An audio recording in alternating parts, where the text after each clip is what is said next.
M Sports presents the Pizza Ranch Saturday Morning Coaches Show with Sports Director Jeff Blankman. Thank you very much, John, and good Saturday morning, everybody. Welcome here to the Pizza Ranch Coaches Show. We'll be on until 9 o'clock or so this morning. Got a lot of things to get to. Of course, we're going to talk with Ryan Steinkamp. They knocked off Southeast Valley last night. We'll talk with Craig Rowetter of the Carroll Tigers. They beat, again, Sioux Center. We'll also talk a little Kemper Cross Country. Thomas Nelson and the Kemper Cross Country teams hosted the Hawkeye 10 earlier this week. We'll talk Carroll Volleyball with head coach Riley Ludwig. We'll talk Kemper Volleyball with head coach Rusty Wintermote.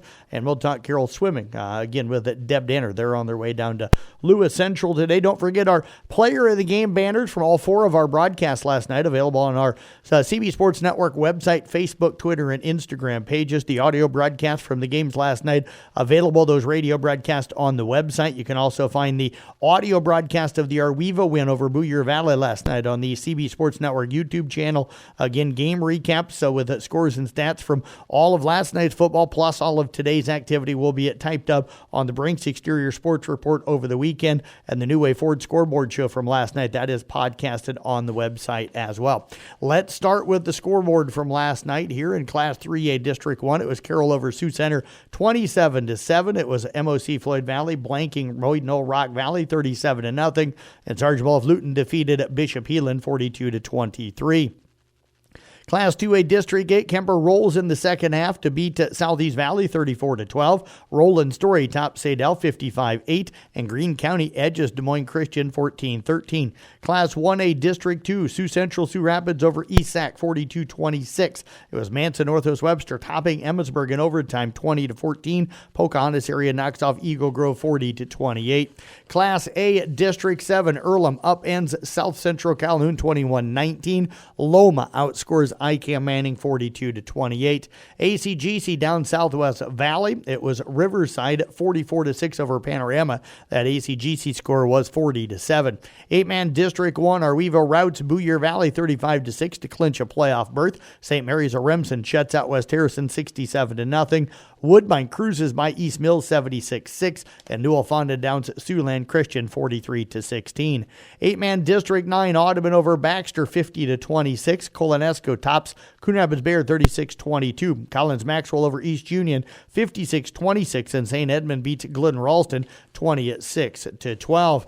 Now the playoff pairings will not be announced until 10 o'clock this morning. I'll get those posted to the website as quickly as I can this morning, but I do want to give you the qualifiers, and again from our area here. Of course, in Class 2A District 8, it's Kemper, Roland, Story, Greene County, and Des Moines Christian in that order of seeds. District 7, Van Meter, Clarinda, Centerville, and Sheraton. We're going to move now to Class 1A. OABCIG, Ridgeview, Hinton, and West Sioux from District 1. District 2, it's Manson, Northwest Webster, Emmitsburg, Sioux Central, and East Sac County. And then, of course, you've got District 8. You got Trainer, AHST, Avoca Walnut, Underwood, and Shenandoah also making it. Some of those, of course, are some of our conference schools. Class A tonight, District 7, ACGC, Riverside, Earlham, and then South Central Calhoun. District 6, Madrid, Mount Ayr, Linville, Sully, and Wayne. And in District 8, Tri-Center, Woodbury Central, Loma, and St. Albert. In 8-player, District 1, St. Mary's of Remsen, Woodbine, and then Arweva. District 2 is Bishop Garrigan, GTRA, and West Bend Mallard. Now at District 9, it is Audubon, St. Edmunds, and Collins Maxwell, with District 10 being Fremont Mills, Cam, East Mills, and Exira Elkhorn Kimballton getting in as an at-large team. Trapola also getting in as an at-large team. They were out of district number 4. And again, matchups will not come out until 10 o'clock this morning. We'll step away, take a break. We're going to come back, talk Kemper football with Ryan Steinkamp next here on the Pizza Ranch Coaches Show. When you need a quick meal or one on the go, your Carroll Pizza Ranch has great deals for carryout and delivery. Order online and get 8 pizzas of Country's Best Chicken with potato wedges for only $20. How about 2 large pizzas for $25? Or get 2 medium single-topping pizzas, cheesy ranch sticks, and a cactus bread for just $20. Check out these deals and more at pizzaranch.com today and order hot and fresh. Pizza Ranch, located off Highway 30 in Carroll, open 7 days a week. Whoa, that's good. The St. Anthony Clinic in Carroll now offers same-day appointments with Sarah Gredman, PA, and Kendra Peter, ARMP. Same-day appointments are available Monday through Friday, 8 a.m. to 5 p.m. So if you're needing to see a medical professional, even if you have a sore throat or a cough, fever, cuts, earaches, or your child isn't feeling well, you can get a same-day appointment by calling St. Anthony Clinic at 792-2222. St. Anthony Regional Hospital. Always look to the cross, always St. Anthony. Pizza Ranch Coaches Show here on this Saturday morning. Jeff Blankman talking right now with Kemper head football coach Ryan Steinkamp. Of course, we already knew they were in the postseason, but last night they wrapped up their 7th straight win to wrap up the regular season. Coach, good to catch up with you on this Saturday morning. Have you taken a breath yet after last night's win? Thanks for having me, Jeff. Oh, yeah, a little bit. You know, got relaxed on the way home a little bit because there's nothing I can worry about because we don't know who we're playing yet.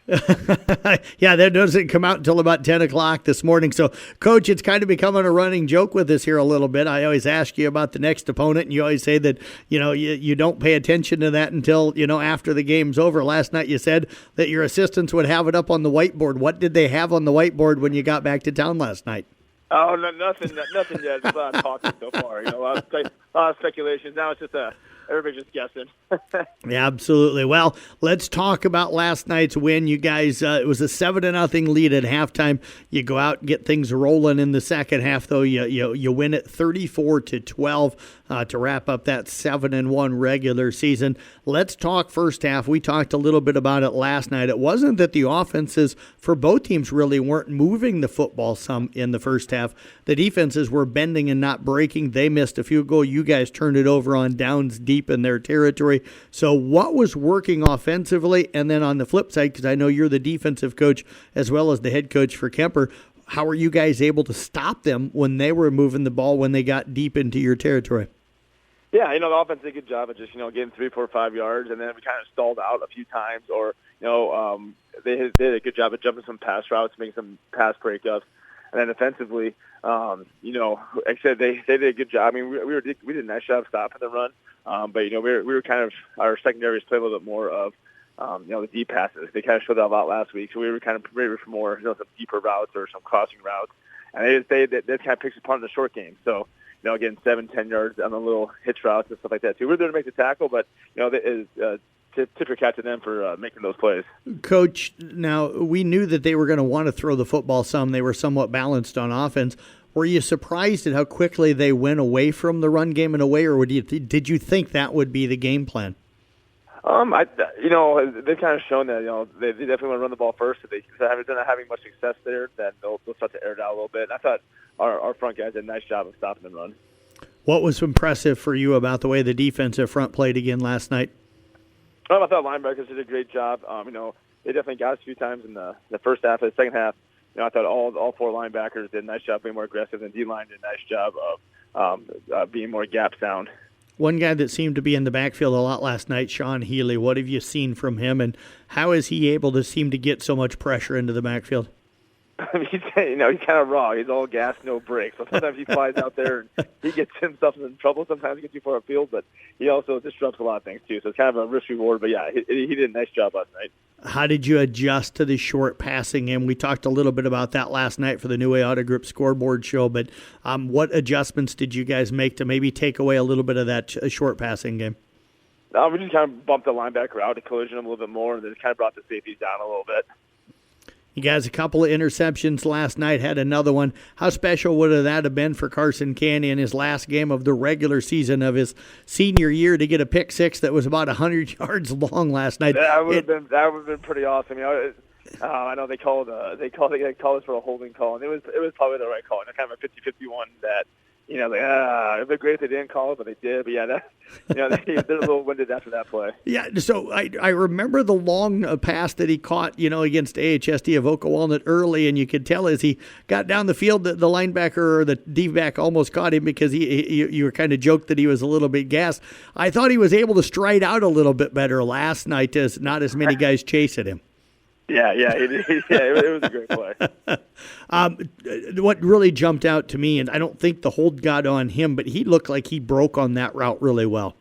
Yeah, he did a good job. He's doing a really nice job being that free safety for us, too. So it was a great play by him. Coach, offensively struggled in the first half. I think I had Parker like 4 of 14 or Brock, excuse me, a 4 of 14 in the first half throwing the football. You guys were able to get some running game going with Jaron Hoffman, but second half the passing game looked a little crisper. You took the opening drive down, scored. What started to click offensively in the second half, especially through the air?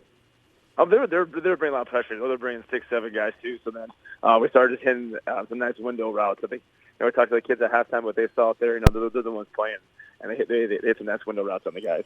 Coach, don't want to give up too much. I'm doubting whoever you play in the opening round of the postseason is going to be probably picking up and listening to our coaches show here this morning. But you guys seem to really have a lot of success with that passing game across the middle of the field. What is it with that you guys seem to be able to hurt defenses with that? I think it's just, our passing game in general is, our kids practice, watch that film too, and just kind of hit the spots where we can be successful, and that's just them making plays. Got to talk about the onside kick. Ryan Igo last night.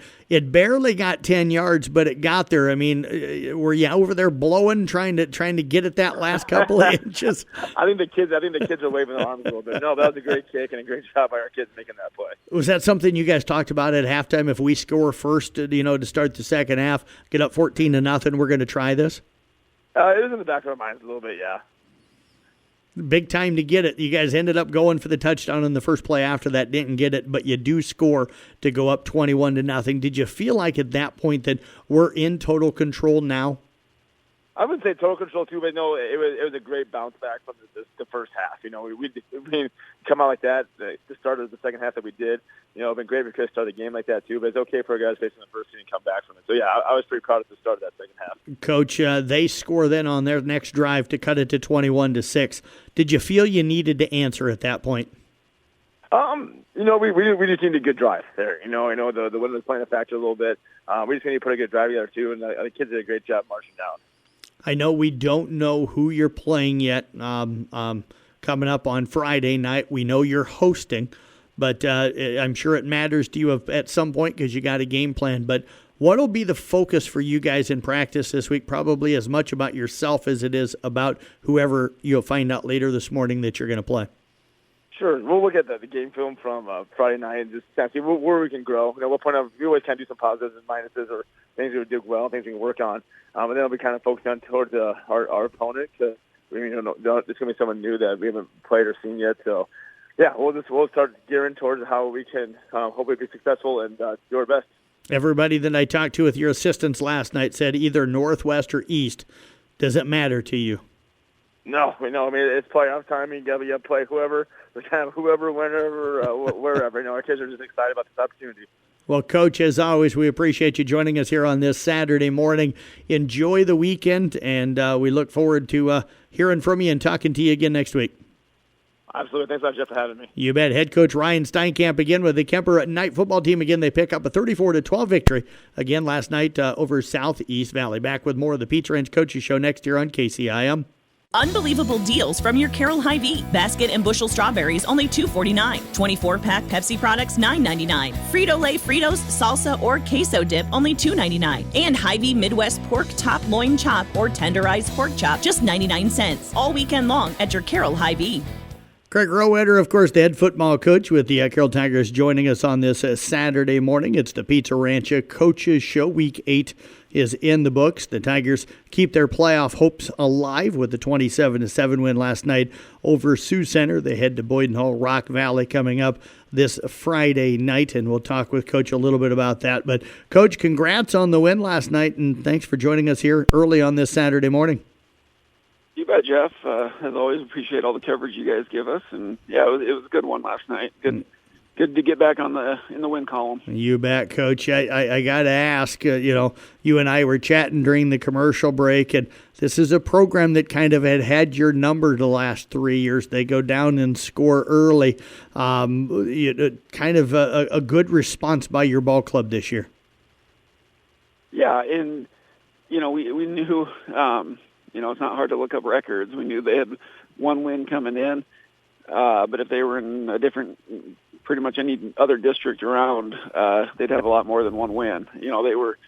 They're so extremely well coached up there, and and again, as the season goes on, they're always getting better. So it was pretty easy to keep the guys' attention this week when, at film, the first film on Monday, when I'm like, there's nobody in this room that has beaten Sioux Center. So, get ready to go. And then they definitely had our eyes open when they were able to drive down the score on their first possession. And, but again, credit to our kids, like especially the seniors, how they have all year, responded and didn't panic. They just moved on the next play, and then we kind of settled in from there. What worked for them that they were able to move the ball? Because the defense shut them down really the rest of the game. Yeah, they just hit us on a long pass. Again, it was a little more. I thought the wind was going to die down earlier than what it did. The first quarter was still pretty heavy with the wind, and they had it at their back. So that again, we were geared up to stop the run, and so credit to them and their coaches. They had a good little shot play where they just got behind us and kind of won a jump ball. I mean, we had coverage was there. Their guy was 6'2", and our guy was not. So it wasn't like it was a busted coverage or anything. And we just went back to work after that and never panicked, and kind of took care of things from there. Sounds like maybe the run game got going for you. What worked offensively? Yeah, they did a really good job of moving their front around. They ran that 3-3 stack, so they aren't going to just be sitting ducks. They're always moving. But again, with the veteran offensive line, that we're fortunate to have, we had seen it last year, and we've seen forms of it this year, so they kind of know how to communicate who takes who, if they slant in front of you or if they, twist or stun out of it. So once we kind of got bearings after our first drive, it kind of just took over from there. And again, once Tayden gets going, he's tough he's going to get your 2-3 yards after contact every time. Coach, how quickly did you guys get the lead in the game? We went down and scored. So after they scored, we answered it, and then got I believe it was a 3-and-out. And then we're able to drive down again in the second quarter and scored on we were in the red zone, and again, we had run the ball the whole way down. And so then kind of caught them. I don't know if they were really napping or not, but we hit Reese on a quick little vertical route out of his slot position where they were kind of still peeking in the backfield looking for Tayden to run the ball. And Reese we had seen that, coming in. We kind of scouted that look, and we got the look that we thought. So it was a good little red zone shot, and when we're did miss a 2-point conversion, but we're able to take the 13-7 lead at half. Coach, did they ever threaten you guys after that opening drive? There was one other drive where number 3, the Elf kid, he runs hard, man, and we kind of sent an all-out blitz against a certain formation, and he broke, man, I don't even know how many, it was 5, maybe 6 tackles. He just kept running down the sideline, and our guys kind of thought they'd bump him out, but he wasn't having it. So we eventually got him out, but I think they got down to inside they were in the red zone, and then they had a couple penalties that pushed them out, and then we were able to turn them over on downs, and then we actually capitalized off that with our a third touchdown, and that kind of was I felt like that wasn't the nail in the coffin, but that definitely, you could see the momentum was all on our side after that. How'd you score on that one then? Tayden just kind of bullied his way in from short yardage. So we finally broke out. Like I told Tom last night, we've been working on a tackle counter play with Logan Menken since week 1, and I promised him all year that we would get it, and we're running out of time here. So we gave him he did get a first down off of it. We were inside the 10, and he got us down to the 2, and then we ran it again and got to the 1, but then Tayden ended up getting the glory. But Logan had a shot. I was going to say it was the power of that Rewind shirt that he was wearing the other day at school that helped him get that, right? That could be, yeah. But the handoffs were clean, and he had good ball security, so that was all you can ask out of an offensive tackle. When did you guys get that last touchdown to put that nail in the coffin?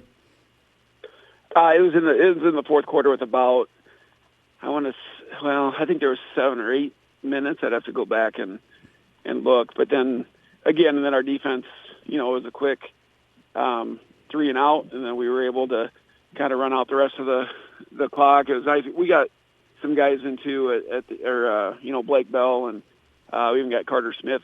He's usually just had been focused on defense, but they were able to get some carries there at the end.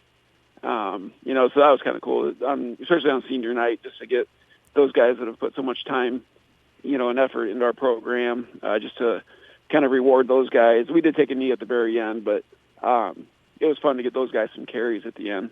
Coach, a lot of different scenarios that you guys can look at to figure out if you're still going to get into the playoffs. You got to win, though, next week. So I get the game up at Boyden Hull, Rock Valley. You're on the road. What do you got to do to go up there and get a win?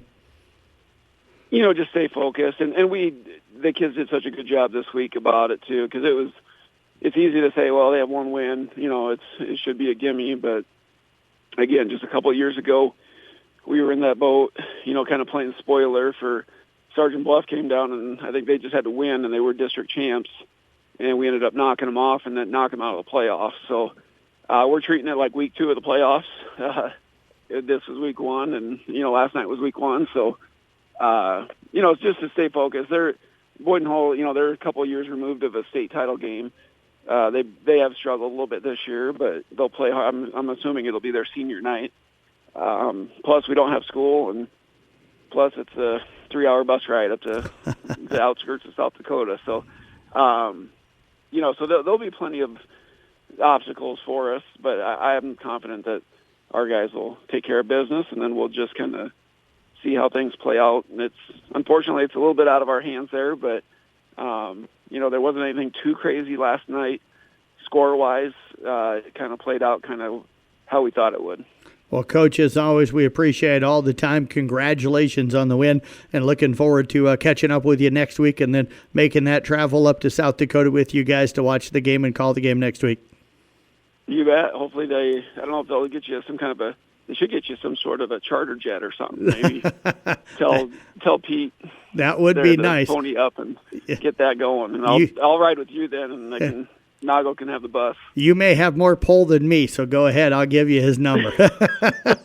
I'll get a try and let you know. But, all right. No, we're looking forward to having you up there. And, again, thanks for all the coverage, and go Tigers. Head coach Craig Rowetter again with the Carroll Tigers, back with more from the Pizza Ranch Coaches Show here on KCIM. A Highlight condo from your Mid-Iowa Real Estate team, 325 East Pleasant Ridge Road. 3-bedroom, 2.5-bath condo with open floor plan and vaulted ceilings. Beautiful built-ins in the living room along with a fireplace. Main level laundry, ample storage, and a 2-car garage. Open house this Sunday, October 20th from 11 to 1. All of this at 325 East Pleasant Ridge Road with a new price of $340,000. This is Brandon Snyder with another quality offering from Mid-Iowa Real Estate team. Take your tour at midiowateam.com. When you need a quick meal or one on the go, your Carroll Pizza Ranch has great deals for carryout and delivery. Order online and get 8 pizzas of Country's Best Chicken with potato wedges for only $20. How about 2 large pizzas for $25? Or get 2 medium single-topping pizzas, cheesy ranch sticks, and a cactus bread for just $20. Check out these deals and more at pizzaranch.com today and order hot and fresh. Pizza Ranch, located off Highway 30 in Carroll, open 7 days a week. Whoa, that's good. Thomas Nelson, the Oscar head cross-country coach with the Kemper Knights, joining us here on the Pizza Ranch Coaches Show. The Knights hosted the Hawkeye 10 conference meet out of the Carroll Muni earlier this week. Coach, appreciate you joining us here, first of all. And second, great job for you and the entire staff that helped out with that meet out there. It was a windy day, but turned out to be a really nice race. Yeah, it was a great time, and thank you for having me here. I always enjoy it. I wanted to shout out a big thank you to our AD, Mr. Power, Dennis Borman, Jim Malter, Ken Massey, who painted and drove the front cart, Tim Fitzpatrick. They did an awesome job. They did pretty much all the work organizing the meet, and it ran really well. We got a lot of really positive reviews. So I want to thank them for all the hard work they put in. And then we had a lot of people volunteer to sit at cones and stuff, and from the community, teachers, stuff like that. And without them, it wouldn't have ran so smooth. So thank you to those people and our parents who helped out, because I think we put a really good impression for how Kemper can host the meet. You bet. I think you're going to be hosting several more probably in the future. I do got to give Ken Massey a little bit of a hard time, though. Noticed him doing some dance moves as he was driving that cart around yesterday. So, didn't realize that Ken had the skills. What can you say? Yeah, didn't know he had those dancing skills. So, Coach, not just a good day, and well-run event, and it was, but it was a good day. We'll start with the boys. A third-place finish. You were just 4 points away from tying Red Oak for second, and stuff, and maybe being the second-place team in the conference, but still an outstanding job by the boys. Dayton Weeder and Legend in 8th. Fletcher Bading was 12th, and then you had a collection of guys in the 20s with Evan Schaefer 23rd, Wyatt Wunschel 28th, Thomas Potamon 29th, and Jacob McCarger finished in 32nd for your top 6 guys. I got the sense you were really pretty pleased with how everybody ran. Yeah, I thought the varsity did a great job. We kind of had place ranges for most of those guys, and they really all fell right towards the middle or the front of where they were supposed to be. Weeds did a really good job getting out with the right group of guys to go with, got out fast and pretty much just held his position the entire race. I thought Fletch did a really good job. Fletch didn't get out quite as fast as Weeds, but he knew where he was supposed to finish. And throughout the first mile, he just worked his way up to where he needed to be. And it's just really continued having a great season over the last couple races. Evan Schaefer did a good job. He's been talking about trying to hang a bit more with Fletch in the race. He got out there. He wasn't quite able to hang with him for as long as he wanted, I don't think, but he did a good job getting, being our third runner and getting 23rd. Wyatt and Tom, I thought just did a really good job as far as going and pushing each other. Wyatt's goal for a while has been just stay closer to Tom, just stay closer to Tom, because he knows Tom's a really consistent runner. And he was able to stick with him, and those two had a great race at the end. We're still debating who actually passed the other, whether Tom finished first or Wyatt did. Wyatt got 28th place, but him and Tom both said they're pretty confident Tom actually was ahead of him. So I think it was by like 0.03 seconds. And I just thought both those guys did really well, and that's another PR for Wyatt. He's just really trending the right direction. I wouldn't be shocked if he PRs again next week too. Jacob McCarger got a PR for us, and then Cohen Stipa. We talked about, he's our 7th guy, and I kind of said it's pretty cool. Our 7th guy could finish in the top half of the Hawkeye 10. And he just finished just outside of it, but for a lot of other teams, he'd be like a 5 or 6 runner. Same thing with Charlie and Oliver, who got 4 or 5 in the JV race.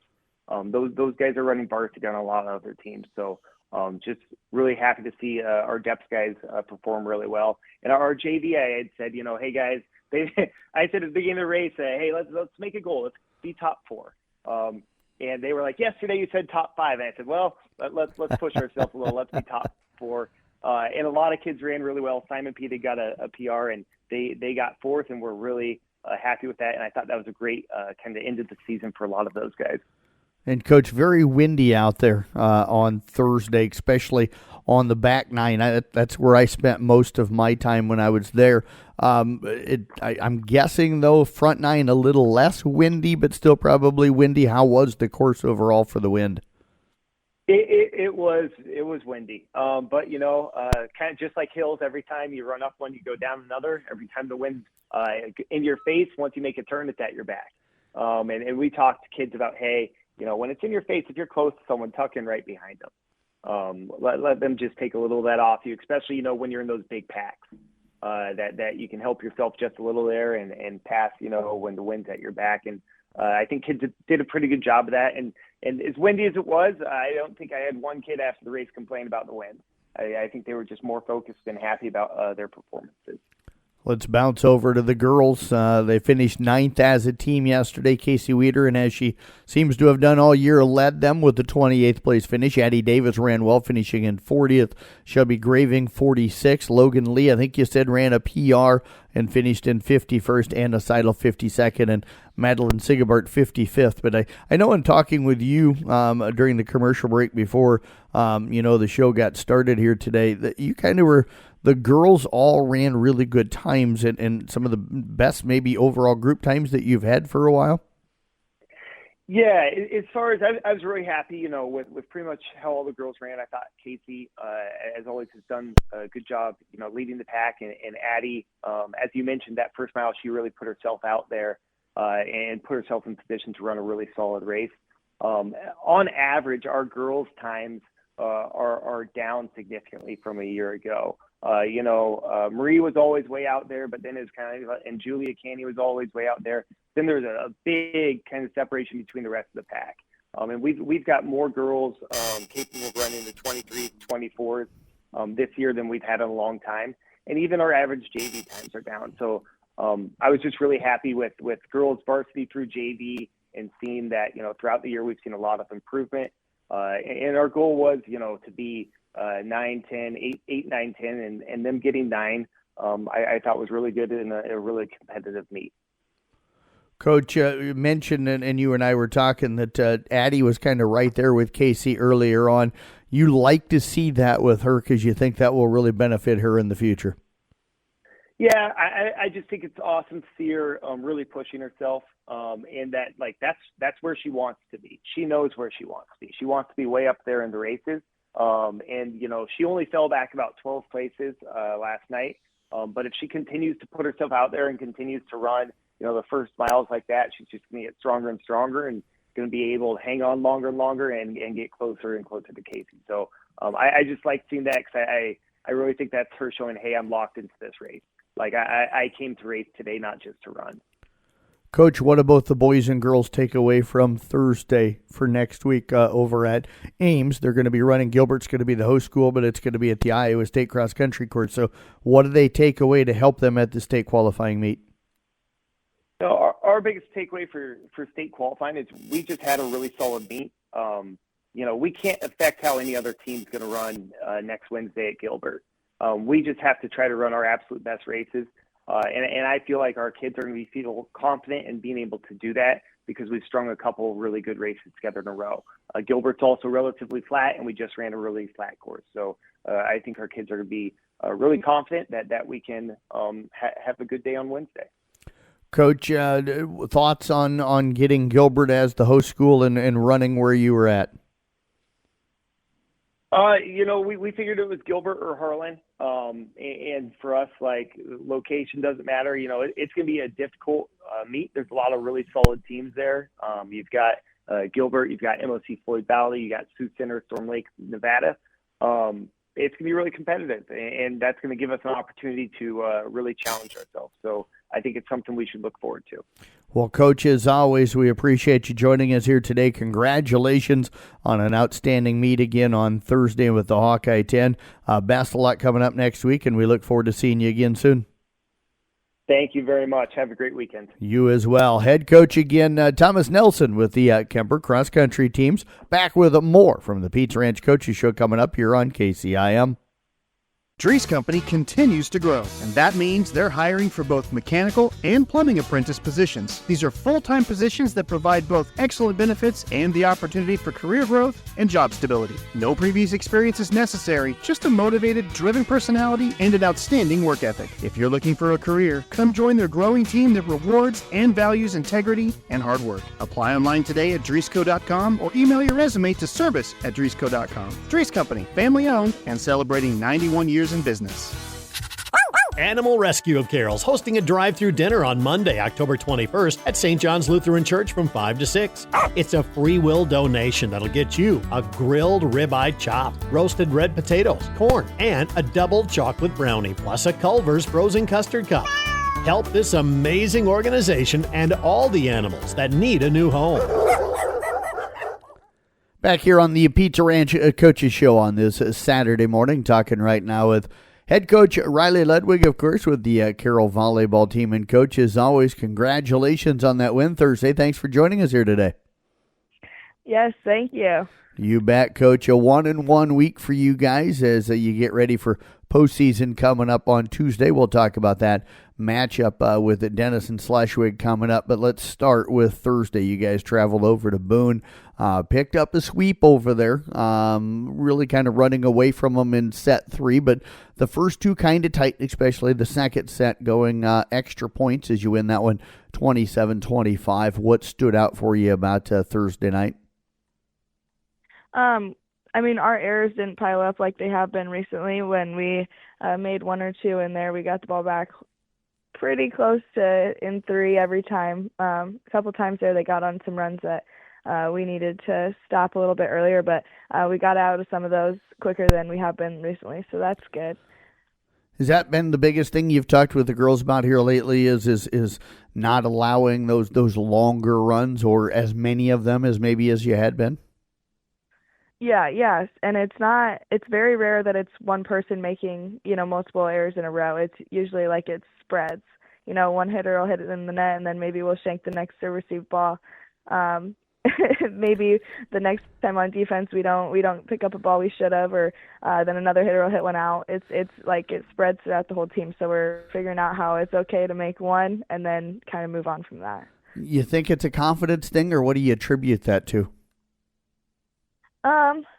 I'm not sure. I finally told him that we don't have to make the person that made the error feel better by making one yourself. We'll make them feel better by getting the ball back and getting the point, but it definitely could be a confidence thing. How did you guys serve receive then on Thursday night? It was good. We got the ball up. Amanda got quite a few kills there. Chloe did too. They got a couple good looks, so that that tells me that if our middles are active, our serve receive was good enough to be able to get them the ball. So that, yeah. Yeah, Amanda hit 235 for you that night, finished with 7 kills. What was it with her performance that night? She's starting to see the court really, really well. She had a couple tips in there that fell, and then those threes have been working for her really well. Olivia Rowetter also led you with 11 kills, and it seems like I jokingly said the other night against Carlisle, and we'll talk about that match here in a moment, that Analia Ayala came on late last season. She seems to be doing the same thing this year.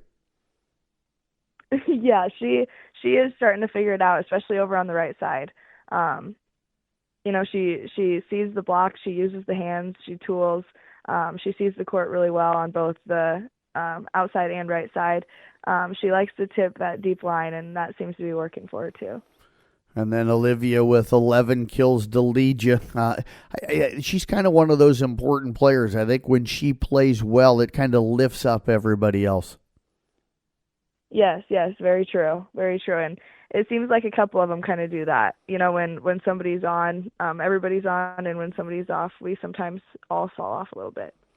Had 3 different players. We kind of mentioned serve receive, but 3 different players with digs that were in double digits. Of course, led by Marison Wittrock with 19, and then Audrey Drake and Olivia Rowetter both with 10. And you had another one in Caitlin Aiden finishing up with 9, so almost 4. Just reading the ball well, or defensively, were you guys getting the block up? I know the other night you kind of talked about the block maybe not getting where it need to be, but back row seemed like they played well, not just in serve receive, but in dig as well. Yeah, the block got quite a few touches. It was closed, and the hitters had to hit around it, and our passers were in position. They were right there almost every time. And they got that ball up to Emily really nice. And Chloe Cook, 6 blocks, had to bring that up. That's a really good number. Yeah, she was right there all night. I don't know. I mean, she had some kills. She was just on last night. Really just lit a fire and did her job, and definitely had a presence last night, which was awesome, or 2 nights ago. Coach, that 27-25 win in set 2, what was the difference there that helped you get the win late? I think we just picked up the energy, decided we wanted it. We like to make games close for some reason. Being up by 5, 6 isn't good enough. We only want to be up by 2 or 3. They just want to keep your heart rate up, right? Yeah. They just, yeah. Coach, let's bounce back to Tuesday. I know that was a disappointing one, especially that second set. And, you know, everybody has a set now and then that kind of gets away from them, and I think that's what happened in the second set. If you take that set out of Tuesday night, you end up losing to the ninth-ranked Wildcats 25-19 and 25-20, so competitive in sets 1 and 3. But as you went back and kind of looked at that one, what was kind of the reaction? I know I talked to you Tuesday, but what was the reaction after you had a chance to maybe go back and watch that one? Yeah, you know, they played well, really. To lose to a team by just, 5-6 points is not bad. Set 2 definitely overtook a lot of what we were looking at that night, and I think if we had a little bit more energy and just, cut down on some of our errors, they might have been a little bit of a different game. So it's impressive how well they've been playing those ranked teams and keep staying with them and losing not by a ton, but just by a couple points here and there.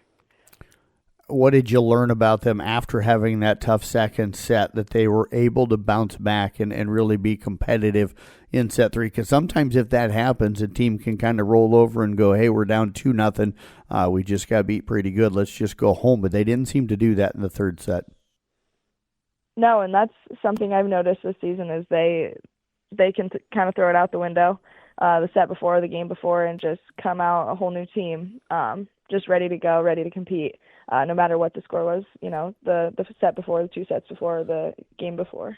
Coach, you guys sitting 17-17 overall. You end up 2-6 in the Raccoon River Conference this year as you head into postseason on Tuesday. Is it crazy to you, amazing to you how fast this first year as a head coach has gone? Yeah, I remember thinking in August, oh my gosh, that's so far away. And then we're here. So it went extremely fast. The girls have said a couple of times how fast the season has gone. It's crazy that, freshmen and JV finished up their season on Thursday. And now it's just us. And you guys taking on a Denison/Schleswig team that you saw them earlier this year, beating them in 5 over in their gym. That was way back on September the 17th, about a month or so ago. So what do you need to do? What's the game plan? What do you got to do to pick up a win on Tuesday night? We got to show up and be ready to play, for sure. I mean, they're not going to make it easy on us by any means, and we've been improving. They've been improving. It's going to be tough, and we gotta show up to play and show up to win. Anything you can use from that match, a month ago, or do you figure that's a month ago and the two teams kind of different than, what they were, a month ago? I mean, we gotta find ways to score up in the front row, use some back row options and see the court better, use their block, get our block up, just some of those basics that I think we were not necessarily doing when we played the first time. Well, Coach, as always, we appreciate all the time. Enjoy a weekend if you can. I don't think you have a volleyball tournament this weekend. I know last year you hit the freshman and JV tournaments and stuff. So enjoy a weekend off, kind of get refreshed, and best of luck coming up on Tuesday night. Yes, thank you. You bet. Head Coach Riley Ludwig again with the Carroll Tiger volleyball team. We're back with more from the Pete Rance Coaches Show coming up here on KCIM. The St. Anthony Clinic in Carroll now offers same-day appointments with Sarah Gredman, PA, and Kendra Peter, ARMP. Same-day appointments are available Monday through Friday, 8 a.m. to 5 p.m. So if you're needing to see a medical professional, even if you have a sore throat or a cough, fever, cuts, earaches, or your child isn't feeling well, you can get a same-day appointment by calling St. Anthony Clinic at 792-2222. St. Anthony Regional Hospital. Always look to the cross, always St. Anthony. Stock the pantry with some incredible deals from your Carroll Hy-Vee. Select Pepsi products, only $3.99 with the purchase of 3. Hormel boneless pork loins, just $1.99 per pound. Hy-Vee pasta, 12 to 16 ounce for only 98 cents. Check out new low prices on thousands of items only at your Carroll Hy-Vee. Back here on the Pizza Ranch Coaches Show, talking Kemper volleyball right now. Joining me as head coach at Rusty Wintermode. And coaches, always appreciate you joining us. Well, good morning, Mr. Blankman. It is a wonderful morning. I don't have to go anywhere. Well, actually, I am. I'm going to go see my dad and have a nice little visit there. But off for volleyball and just again had some good practice on Friday. Hope to have a good practice on Monday and get ourselves ready for Harlan. Yeah, it's hard to believe, that the postseason is here. The regular season pretty much wraps up today. I've got a couple of area teams playing in some tournaments today, and that'll wrap up the regular season for everybody. But you guys wrapped up on Thursday. You also played on Tuesday. You mentioned Harlan. You get them in the opening round of the postseason on Tuesday night. We'll have that covered for everybody. But you played them this past Tuesday at home, got a 3-0 sweep. Casey and I were kind of talking before he went up and did that, and I was telling him, he's like, so do you think they show him everything? And I'm like, to me, you go out and you try and defeat them and demoralize them a little bit, and give them no confidence going in to the game coming up this coming Tuesday in the regionals. And it looks like by the scores, you guys able to do that a little bit. Well, the way that we, I think, took care of the game, because Harlan, their record being 9-20 at the time, really wasn't any indication to me when I watched some video.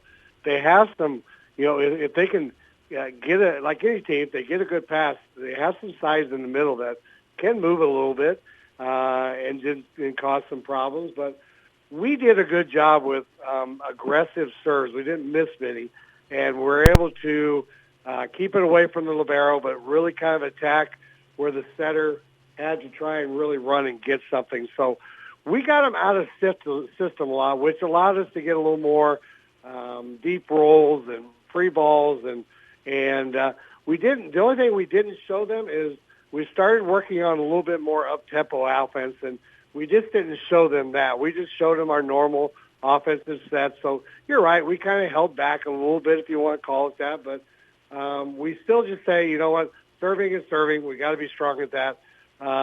Serve receive, we were very kind of slow at the beginning, like we have been lately, but we really picked it up in games 2 and 3, and really gave Elsa and Carson some nice balls to get to our hitters, and so really it was just keep it basic and simple. Let's take care of all the little small details of our life here, and let's try and come out of here with a victory. And sure enough, we did those little things. And now hopefully going into the first match of regionals against Harlan, we'll be able to show them a little bit something different. Maybe not have to, but if we have to, we will. And then get ourselves ready if we have an opportunity to play the next round after that and then the round after that. So, yeah, no, we didn't show them everything, but that wasn't really our intention. We just said keep it simple and silly, and let's just solve the little things in life and see what can happen. Coach, I know you guys like to challenge yourselves all season long. The Hawkeye 10 does a lot of that for you, but you brought down Sergeant Bluff-Luton, a ranked team, on Thursday night as you guys get ready to head into the postseason. Ended up dropping a 5-setter, so a tough loss for you guys, losing that 5th set 15-13. You were able to rally back after getting down 2-1, winning the 4th set. But what did you take away from that here, this is what we're doing good going into the postseason, but this is what we need to work on going into the postseason? Well, I really did take a lot of things away from it. The positives were we didn't look as bad on video as I thought we looked from the sideline. It seems like the sideline we always see, oh, why did we do that? Why did we do that? You get to watch the video, it's like, okay, that wasn't as bad as I thought it was. The negative that I took away from it is that, in set 1, and, I've become a little stat kind of freak lately, and I don't know why, and a lot of times I just worried about me, but all of a sudden I'm deciding, all right, I'm going to stat this game a little bit deeper and see where we're at. And, set 1, we lost 25-20, but you know what? We have 15 unforced errors, and out of those 15, we had zeros. In other words, on our serve receive, we gave away 6 points off of shanks out of bounds on serve receive. We gave away 5 points just on missed serves, and we're not talking net. We're talking out of bounds way deep. So you take away those 15, and maybe we cut them down to 4 or 5. It's our game. And then there's game 2. Even though we had 10 unforced errors, we were able to put enough runs together and hold on to win 25-20. Game 3, we were up 21-17, 16, somewhere there.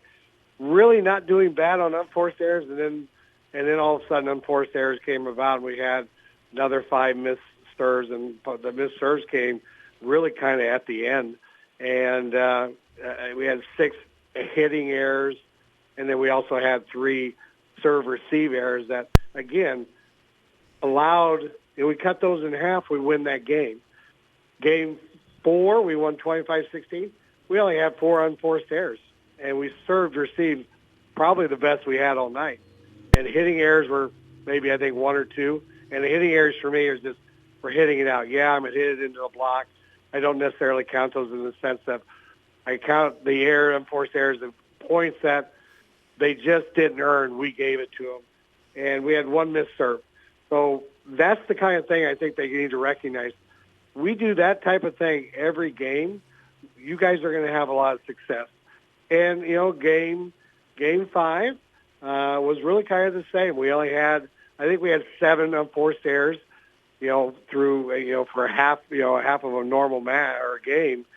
So that's too high, but yet we only lost 13-15. Now, were we upset? Yeah, they were upset. We were disappointed, but we all got to learn it happened, and we need to look at it. Just let it go away for 24 hours and then take a look at things. And then you'll realize, okay, it wasn't as bad. Yes, we lost, but it wasn't as bad as everything says visually. We did some nice things. We end up with I think we had, 12, 14 blocks? So they ran a quicker style tempo offense. Yes, there were times we couldn't get to it, but yes, there were lots of times we got to it. So that's going to happen. We run a fast-paced offense. You're going to get some hits, and you're not going to get some hits. That's just the beat. That's just the beast of the nature. And so realistically, we were disappointed, but yet I don't know if we needed to be disappointed because of what I was reading into the stats. And that really kind of opened my eye. Okay, we fixed this. We're going to be a lot better. We fixed this. We're going to be a lot better. And we're going to share that. We're going to share that information and make them realize we took a deep breath. 24 hours later, let's get back after it. Coach, you mentioned the blocks. I just was going to tell you, Brianna Whitrock had 10 the other night in that match against Sergeant Bluff Luton, as she continues an outstanding season. But I wanted to quickly mention 2 freshmen here, Mariah Houghton and Colby Peter. Never easy for a freshman to step into varsity. It's a different pace, different speed. The athletes are just a little different than they were in the 8th grade and 7th grade level, but they've done a nice job of stepping in and performing very well. Well, they have, and God bless, Boz, who has worked with them over the years, and still she's their mentor as they were coming in, and really the ones that have helped them blossom more than anybody else are her teammates. The setters are continually talking to them, and even Kaylee's always letting them know it's going to be fine. Shake it off, look them in the eye. So we've had to teach them how to look their teammates in the eye and not be afraid to talk, but also not be afraid to listen. So I really believe their blossom or their ability to grow this year, knowing that it's tough to go from 8th grade to varsity, is the fact that their teammates have allowed them to make mistakes. And we've allowed them to make mistakes without punishing them. They're not seniors making the same mistakes. They're freshmen learning through the mistakes. And realistically, from game 1 to now, if you're a freshman and you're getting that many chances at attack a night, your teammates and setters trust you. And I think that's made them feel a little bit more comfortable. So you can only imagine if their comfort level where they're at right now is where the success they're having, what they're going to be like next year and the year after that and the year after that. I don't think they're surprising the opponents anymore. At the beginning, yes, because they didn't really know what they were much made of. But now I think, coaches know how to scout them a little bit more. So we've had to be a little more creative with them, and they've just absorbed it all. Now you have to go a little bit, not slower, but you have to be, don't give them too much. Okay, we're going to try this one thing to change if they do this.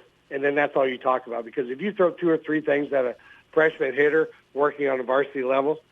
You might as well call it rocket science sometimes because it can confuse them. And so their teammates have allowed them to grow and absorb everything they do, and they've been excited for them, but they've also been that cheerleader and just the big sister. We're going to be fine. I'm going to give you a hug and pat you on the back, and we're going to move on. And I think that's what has allowed them to fit into their role pretty good. Well, Coach, I appreciate you joining us here today. Best of luck coming up with Harlan, and we'll see you again here soon.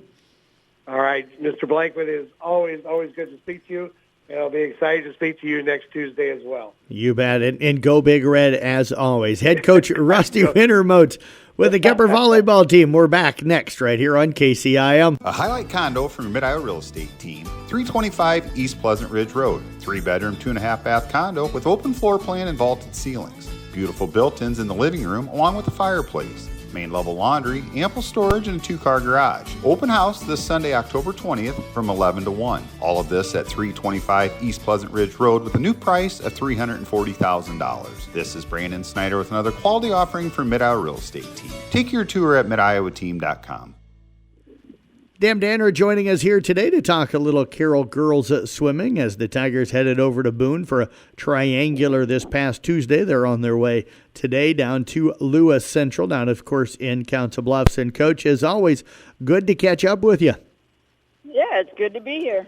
You bet, Coach. It's hard to believe that the regular season beginning to wind down. We'll be in postseason before we know it, but you guys getting really busy right now with meets. As I mentioned, you were over at Boone on Tuesday. Got that one in. Again, we don't worry about team scores. The thing that jumped off to me was with the 4 girls swimming, you cut time in almost every event. Yeah, just about. So Briley was the only one that didn't drop time, but she's coming back from a week off with pneumonia, so didn't expect her to drop any time. No. But she seems to be doing really well, the rest of the week with practice. So hopefully today we'll see something impressive out of her. So, yeah. How do you work a girl back into getting into shape? I mean, it's probably the same for the boys. Pneumonia is something that can take a lot out of you.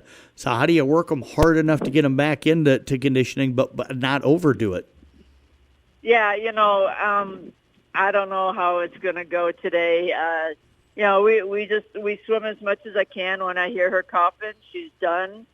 She'll sit out for 15, 20 minutes. We might get back in and try a little more and, just kind of see how things go for her. So she's a tough one, though. She's been doing really good. She starts coughing. I tell her to sit out, and she's good, and she always wants to get right back in. So, I think it's going to go well for her, but we'll find out today. How happy was she with her times in the 50 free and the 100 breast on Tuesday? Actually her times weren't all that far off of her best times, so she was pretty happy considering, it was a little bit harder to breathe. And, she was good with that. There was no disappointment. She expected it, and I think she actually did a little better than she thought she would. We'll move on now to Mady, who was one of those girls that dropped time, cut 4 seconds off her 200 free, and also 3 seconds off of the 100 free. So seems like she's really getting comfortable. Is this like 3 meets in a row she's dropped time? Oh, definitely, yeah. We worked her really hard, a lot harder than she wants to work, but that's all right. I mean, like we keep telling her, it's like, look, it's all paying off. You're getting faster and faster, and this is a whole new experience for her. So, participating in a high school sport, and when she first started, she didn't realize she was going to have to compete, and so she's been doing really good with it. Like I said, she just, we keep working her hard, and I don't let her rest a lot, and she gets stronger, she gets faster. Alexis Borkowski dropped 5 seconds in the 200 IM and also dropped 3 seconds in the 100 backstroke. Where's she at confidence-wise? Because she seems to be swimming well. Yeah, she's doing really good. She's confident of her event. She's strong. Her confidence level it's way up there. As far as her swimming events are. As far as helping cheer on the team. That's a learning process, huh? Yes. Not everybody's cut out to be a cheerleader. Well, one of these days she'll be that vocal leader, right? Yes, she will, and I am confident on that. So yes. Coach, those three heading down today to swim at Lewis Central. Again, Charlie injured right now, so not able to go, so you won't have relays today. What's the events everybody's swimming in today? So I gave them their choice of events for today. So we got, let's see, Bradley's going to try that 100 fly and see how that goes. And she's been swimming it in practice and not real fast, but she's been able to make the distance. So I feel good about that race for her today. And she's also swimming the 50 free. And then Mady will swim the 50 free and the 100 free. And then Alexis will swim the 100 free and the 100 breast. So, they, like I said, I let them pick out their events for today. And, it should all go well. They're swimming exactly what they want to swim, and it should be a good day for them. And hopefully it will be, Coach. I've got faith. Let's talk the team thing. I know we don't worry about it for you guys, but Abraham Lincoln, Lewis Central, Atlantic, Spencer, and Sioux City West, the other program, Sioux City Metro. If somebody's going down and kind of interested in some other swimmers that may do well or the team that may win it, is it Lewis Central, or who do they need to be watching out for? So I'm pretty confident that Sioux City will take this meet for sure. Lewis Central will take second. Spencer will go third, Atlantic fourth, and we'll take fifth. So, yeah. Pretty pleased with that, then, I would imagine.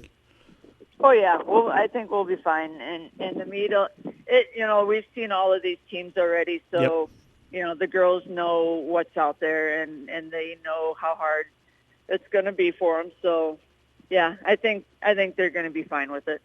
Well, Coach, as always, we wish you the best of luck. Enjoy another long drive. Boone's your closest meet for the most part that you drive to, and that's still an hour away. So enjoy the long drive on Saturday, and we wish you the best of luck. Yes, thank you. You bet. Head coach Deb Danner joining us again here on the Pizza Ranch Coaches Show. We're back coming up next here on KCIM.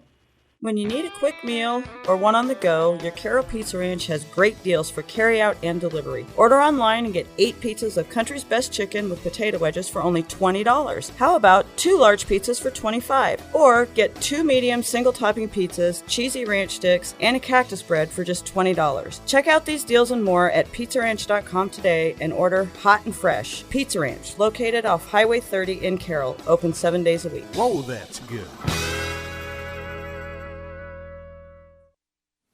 Let's wrap up the Pizza Ranch Coaches Show here this morning on 1380 AM, 95.1 FM at KCIM. Jeff Lampkin hanging out with you on this Saturday. We do want to thank Ryan Steinkamp again with the Kemper football team, Craig Rowetter with the Carroll football team, Thomas Nelson with the cross-country team for Kemper, Riley Ludwig, the head coach for the Carroll volleyball team, and Rusty Wintermote from the Kemper volleyball team, and Deb Danner with the Carroll girls swim team, all for joining us here today. Again, our player of the game banners, again, those are on the CB Sports Network website, Facebook, Twitter, and Instagram pages for all 4 of our games last night. Our radio broadcast, the Carroll, the Coon Rapids Bear, the Kemper games, those audio broadcasts are available on the CB Sports Network under Listen to Past Games. That's on the features or the podcast drop-down menu. Our audio broadcast from the Arweva game last night against Booyer Valley, that's available on the CB Sports Network YouTube channel. We'll have game recaps with scores and stats from last night's football, also from the stuff coming up today. Those will be typed up on the Brinks Exterior Sports Report at sports.1380kcim.com.